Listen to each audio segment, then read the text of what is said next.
Likewise, this is the law of the trespass offering, it is most holy. In the place where they kill the burnt offering shall they kill the trespass offering, and the blood thereof shall he sprinkle round about upon the altar.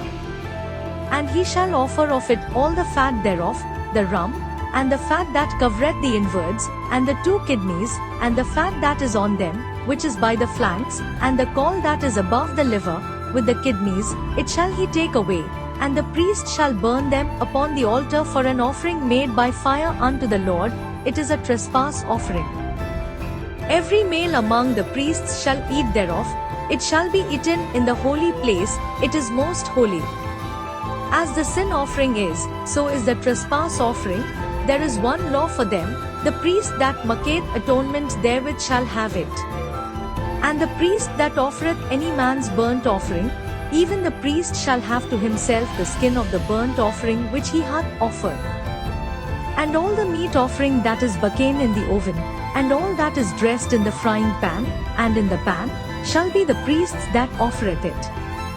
And every meat offering, mingled with oil, and dry, shall all the sons of Aaron have, one as much as another.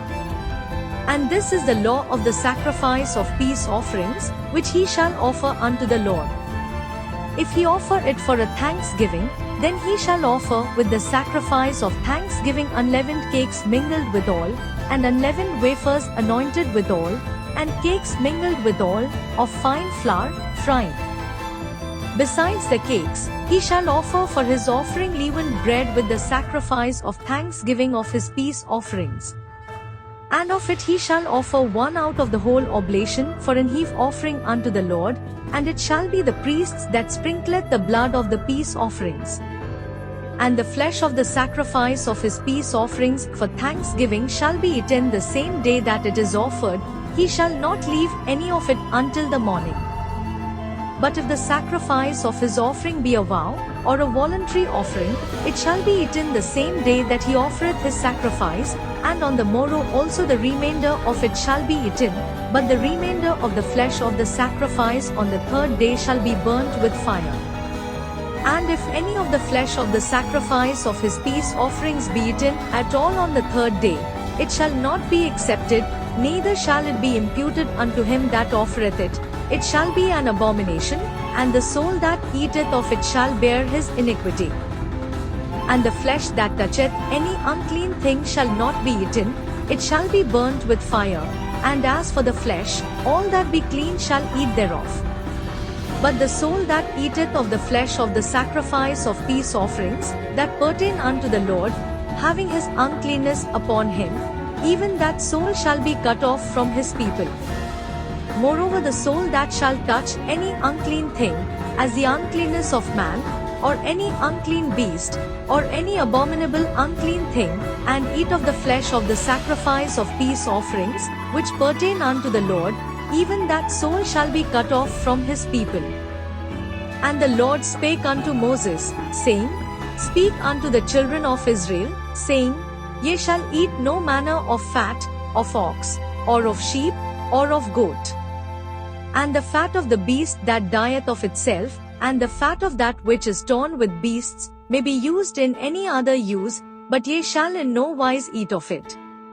For whosoever eateth the fat of the beast, of which men offer an offering made by fire unto the Lord, even the soul that eateth it shall be cut off from his people.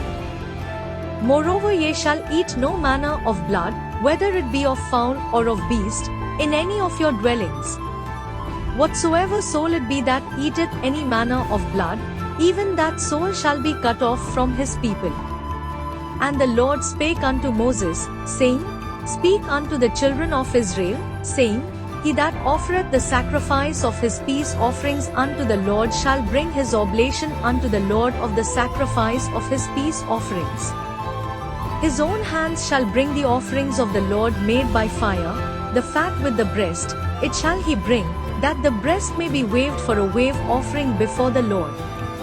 And the priest shall burn the fat upon the altar, but the breast shall be Aaron's and his sons. And the right shoulder shall ye give unto the priest for an heave offering of the sacrifices of your peace offerings. He among the sons of Aaron, that offereth the blood of the peace offerings, and the fat, shall have the right shoulder for his part. For the wave breast and the heave shoulder have I taken of the children of Israel from off the sacrifices of their peace offerings, and have given them unto Aaron the priest and unto his sons by a statute forever from among the children of Israel. This is the portion of the anointing of Aaron, and of the anointing of his sons, out of the offerings of the Lord made by fire, in the day when he presented them to minister unto the Lord in the priest's office, which the Lord commanded to be given them of the children of Israel, in the day that he anointed them, by a statute forever throughout their generations. This is the law of the burnt offering, of the meat offering, and of the sin offering, and of the trespass offering, and of the consecrations, and of the sacrifice of the peace offerings, which the Lord commanded Moses in Mount Sinai, in the day that he commanded the children of Israel to offer their oblations unto the Lord, in the wilderness of Sinai. Leviticus 7, 138 KJV.